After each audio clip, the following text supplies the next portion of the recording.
They say the world can only end once. They're wrong. I know because I was there for both. The first was a fast-spreading infection that turned its host into a mindless, tireless monster bent on eating the living. The second was a cleansing fire, a flash of white on the horizon to the east that burned day into a memory. A second sun was born, swelling into an enormous, silent flower of fire, blossoming into a mushroom cloud above the capital. Along the lake shore, the survivors froze, staring at the distant blasts. We looked away, covering our eyes, although we weren't close enough for anyone to have to worry about going blind.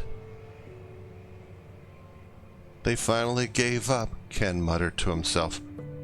Burned the city instead of saving it. Fallout and radiation would follow soon. Our mission became brutally simple. Go west, away from the plume of death staining the sky behind us. As we packed what little we had, movement along the tree line caught Nick's eye. Standing on the edge of the forest was a small group of Navajo Indians, watching the horizon explode. Nick stepped forward to speak with them. A cautious conversation began between him and their leader. "We're from the Lakeside Cabin Resort," Nick said. "There's been a disaster, and that's putting it mildly." Yashi looked at the mushroom cloud and then back at Nick. "There's another disaster?"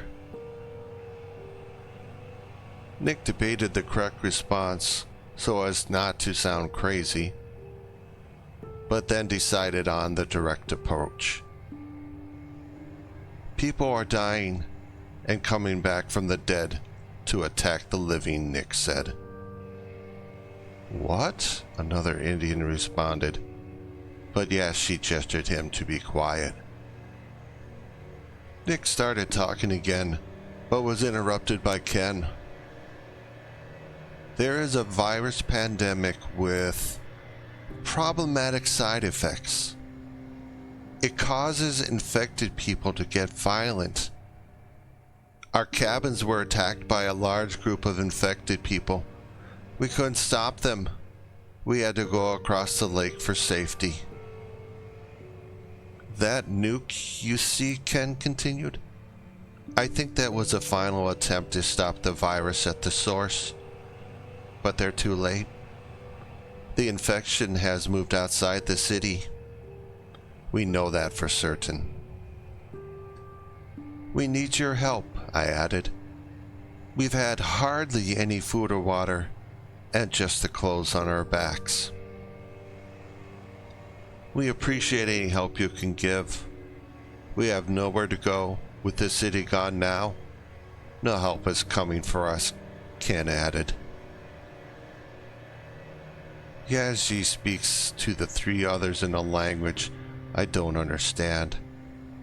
A brief argument ensues, but is put down by Yashi, who is clearly the leader. "Yes," he shook his head. "You can come with us, but we need to go now," he said, looking at the growing red cloud. One Indian went running, sent ahead quickly, while three others walked with us. Along the way, Nick went to speak with Yashi, while another named Benally spoke to Ken. "I need to ask you something," Benally said. "Okay," Ken replied. "I'm taking you to my people. I need to know what this virus is that's coming." Ken nodded. He spoke again about the virus and how it was spreading. Ken did his best not to talk about Higashi Pharmaceutical, the company which caused this disaster. Let me get this straight, Benally said.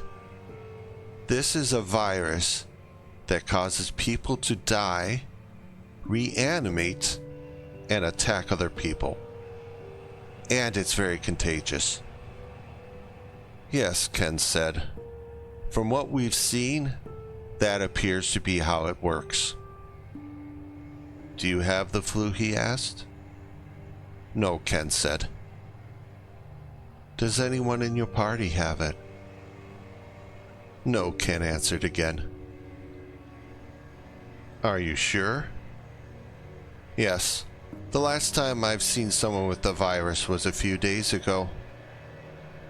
Someone came in contact with infected blood through a bullet wound and turned within an hour. Then they spread it again by attacking our friends. And our friends, they turned fast, within minutes. If one of us had it, they would have turned by now. This thing is not a slow burn. Benally continued to walk, stuck in his thoughts. How did you find us? Ken asked. Smoke from your fire. You are very close to our reservation, and a fire in the woods is a bad thing. So, you get infected by touching infected blood? Benally asked. Ken thought. From what I've seen, it's like any disease. Blood contact on open wounds, bites. The guy who I saw turn was hit by a bullet that passed through a zombie and wounded them. I would assume a blood transfusion would do it too. Zombie.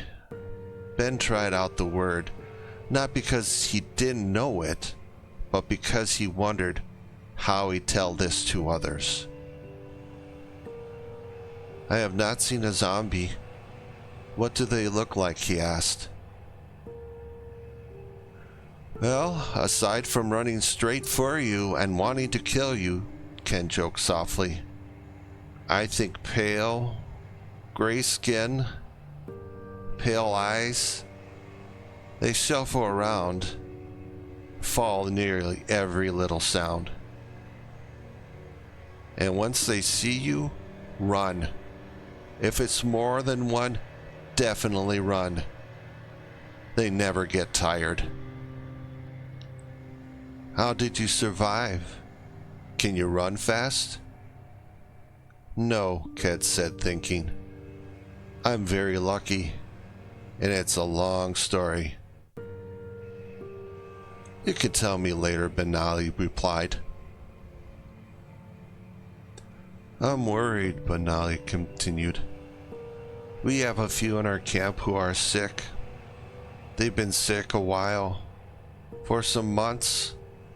Our doctor says it's the same flu strain going around the world. Don't worry about them. Remember, turning from the infection happens in minutes to hours.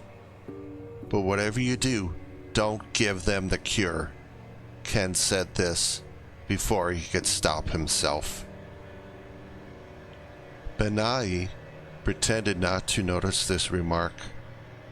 Instead, he decided to stop asking questions. The walking continued, with everyone keeping a careful watch. The forest opened into a wide expanse where horses waited.